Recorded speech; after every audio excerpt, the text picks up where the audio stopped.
Today I would like to talk to you on law number 2 of teamwork. That is the law of the big picture.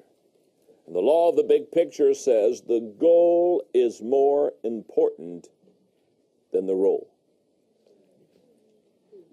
I love this law because as I watch teams, many times I watch them totally lose perspective.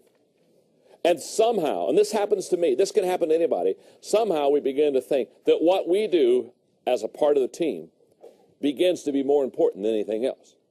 And we get kind of consumed with our job, and we get consumed with our role, and we become what I call role conscious instead of goal conscious.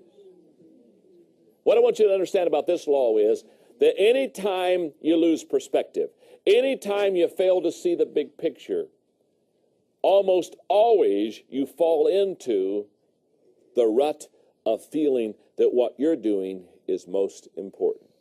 In fact, you know what the number one challenge I think of a leader is when working with a team? I believe the biggest challenge is keeping the big picture in front of the team at all times. Because isn't it true, there's a tendency for us just to lose the big picture. And again, begin to get consumed in our job and what we're doing and just fail to see the big picture. For example, in the Enjoy group, one of the things we found that was very helpful is if we have people working in the stock room with our products, for example, or some of the people perhaps making phone calls and registrations or filling in data entry in computers. Here's what we found. One of the most important things we can do every once in a while is to get them out of that seat or whatever their job is and take them to a conference and let them see the big picture. Let them see how important they are to making it all happen, but let them see the big picture. Because when we fail to see the big picture, when we lose perspective, almost always we'll put our role above the team's goal. Let me give you, I love this piece. This is one of the funniest pieces on perspective that I've ever read, and it's a wonderful story. So let me just read it to you, okay? This is a story of a girl in college who's in a little trouble, and so she's writing to her mother at home. Okay, dear Mom, since I've been away at college one full semester, I think it's time to bring you up to date as to what is going on. Shortly after I arrived at college, I got bored with dormitory life, and I stole $10 out of my roommate's purse. With the money, I rented a Honda bike and crashed it into the telephone pole a few blocks from the college. I broke my leg, but was rescued by a young doctor who lives upstairs from the apartment house on the corner. He took me in, nursed me back to good health, set my leg, and thanks to him, I'm up and around again. We wanted to let you know that we're going to be married as soon as possible, since we're having some trouble on the blood test because there's a disease that keeps showing up. We do hope, however, that we will be married before the baby arrives, and we will be home shortly thereafter to live with you and Dad. I know you will love the baby as much as you have me, even though it will be of a different religion. Please try to understand the reason we're having to come home and stay with you and Dad is because my doctor friend wants out of medical school because of all the attention he was giving to me and my condition. Really, Mom, I didn't steal $10 from my roommate's purse, or rent a Honda bike, or hit a telephone pole, or break my leg. I did not meet a young doctor of a different religion, nor are we going to be married. There is no disease or test or baby to worry about. And I won't be home to live with you and Dad, and he won't be either.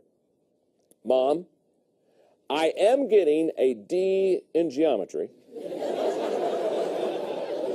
And I'm getting an F in geology. And I wanted you to accept these grades in their proper perspective.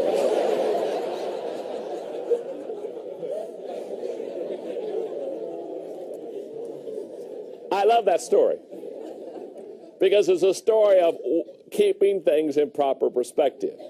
As a leader working with your team, you've got to keep the big picture. They have to constantly see perspective, or they will begin to think their role is more important than the team goal. So in your notes, my role as a team member must always submit to the goal of the team. classic illustration. It's just a recent one. It's a sports one, but it'll work. The Los Angeles Lakers this year won the NBA World Championship. They have two great players, Kobe and Shaq. Now, these two players probably, arguably, are the two best players in the NBA. But throughout the season, much of the year, they didn't win. They weren't very successful. Well, they had a little bit of a winning record, but everybody knew they weren't reaching their potential. You know why? Because Shaq and Kobe were arguing over their role on the team. They were arguing who the star was and who was the player that really made it happen. Now, as they got close to the playoffs, they settled their differences. They put them aside. And they began to play team ball. And all of a sudden, they went on a winning streak that broke a playoff record. Why? I can tell you what happened. What happened was these two highly individually gifted, talented ball players understood that their role was not as important as the goal of winning a championship. I promise you, if they would have not become servants in their role and submitted their role to the goal, they would have not won the world title. You see, when it comes to leading, this is very important. If you are a person that thinks that you lead by position, and I run into people like this all the time, they say, well, you know, I'm the president of the company. Well, it's my title. It's my job. And if you're a position kind of a leader, let me say something to you.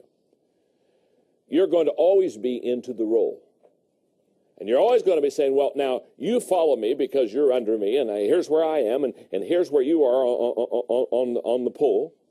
And you will always be putting your role up ahead of the goal. And this is not what you want to do. Here's what I want you to understand. Great leaders often submit their role as a leader in a servant's way to someone else to facilitate and add value to the team. It's what I call this the myth of the head table. There's a myth that says basically if you sit at a head table, if I happen to be the leader of this organization, this company, and this is my head table chair, you know, it's kind of the end of the table, whatever, it kind of means that I'm always leading. Here's what I want you to understand. There's no such thing as a head table where the leader always leads. We've already shared that in the 21 irrefutable laws of leadership, not everybody does all 21 laws well, so therefore what that means is there are many times when I submit my role as the designated leader to someone else because they're going to do a better job than I am.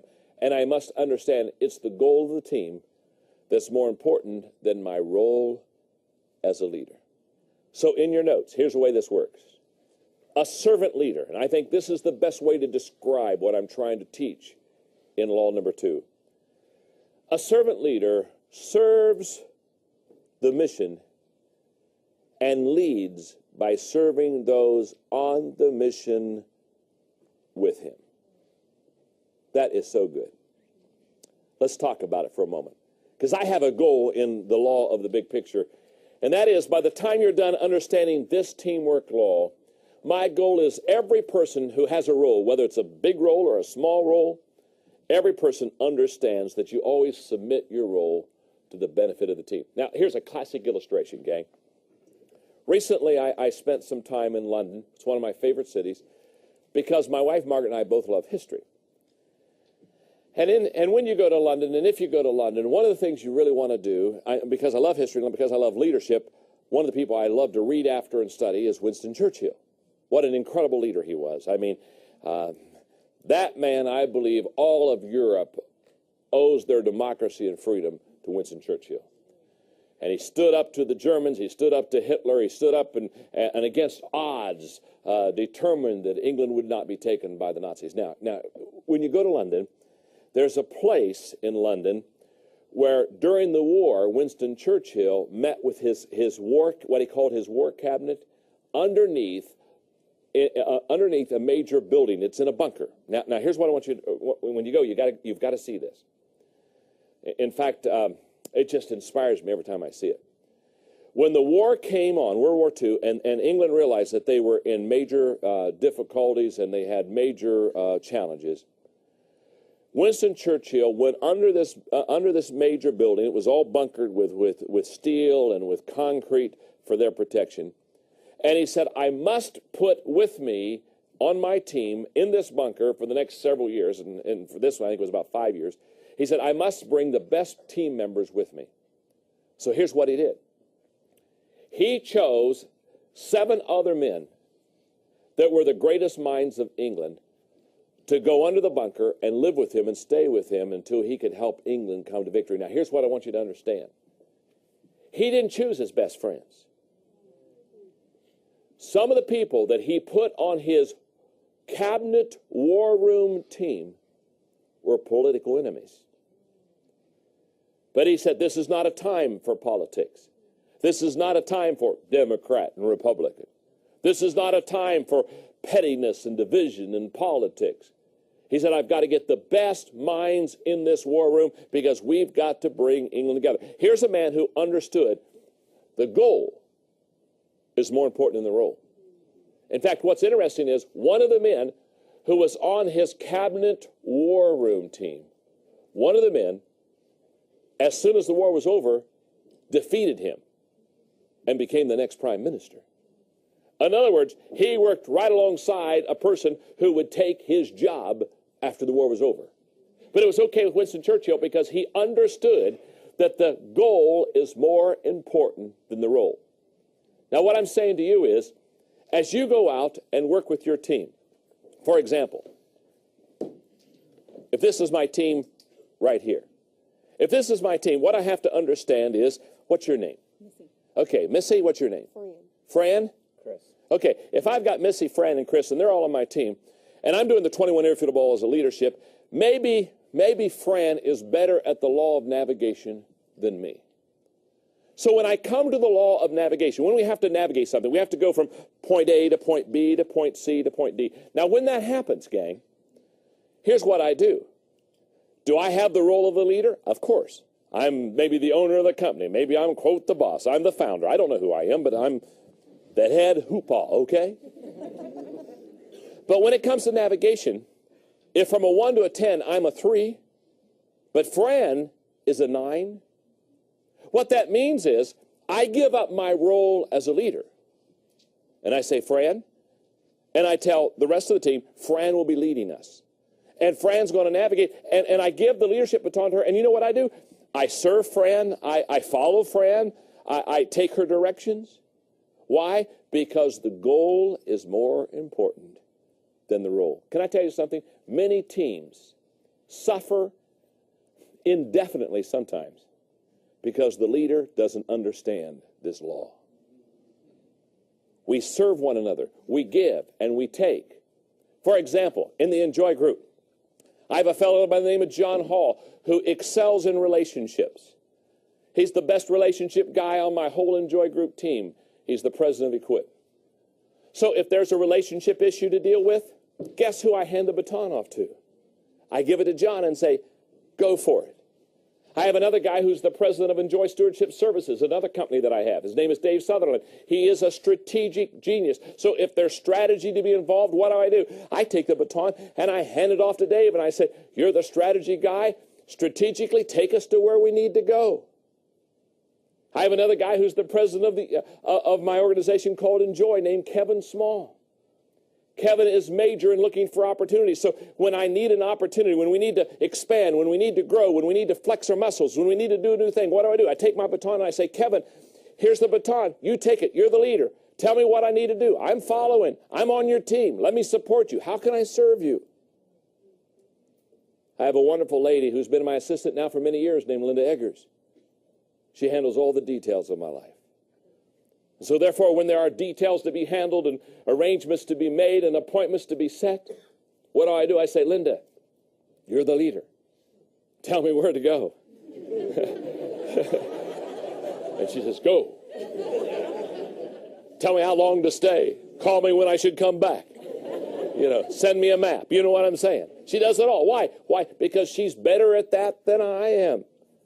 My brother, who excels and has been for many years a successful businessman, when it comes to a business plan, when it comes to somebody to give me strategic advice on the business, I bring Larry into the room and I say, okay, Larry, help me out. How would you do this? And because of his experience and because of his success in business, he says, John, here's the business plan. And he maps it out for me. Why? Because he's better at it than I am. when it comes to consulting people, especially pastors. I've got a guy named Dan Ryan on my team who has for years consulted them. And so when a pastor says, what should I do about this? I say, hey, Dan, here's the baton. Now, here's what I'm saying. It's very important for you as a leader to know all the strengths of your people. It's very important for you to know their temperament. It's very important for you to know their gifts. It's very important for you to know their abilities. And then it's very important for you to utilize them effectively. And you utilize them effectively by passing the baton off them and saying, not saying, well, I'm the leader, so therefore I should always lead. Hello. That's like saying, I'm the leader and I have all the answers. Can I tell you something? I don't want to be on your team. This would not be a very fun team. So in your notes, the law of the big picture basically says successful teams look up at the big picture. That's the first thing they do. Then they size up their situation. Then they line up the needed resources. Then they call up the right team members. Then they give up their personal agenda. And then they step up to the next level. And I love the teamwork thought in your notes. When you see the big picture correctly, you will serve the team more quickly. And then there's always a question in each one of these laws. And here's the question for the big picture. Do I place the team above myself? It's a great question. It's a teamwork question.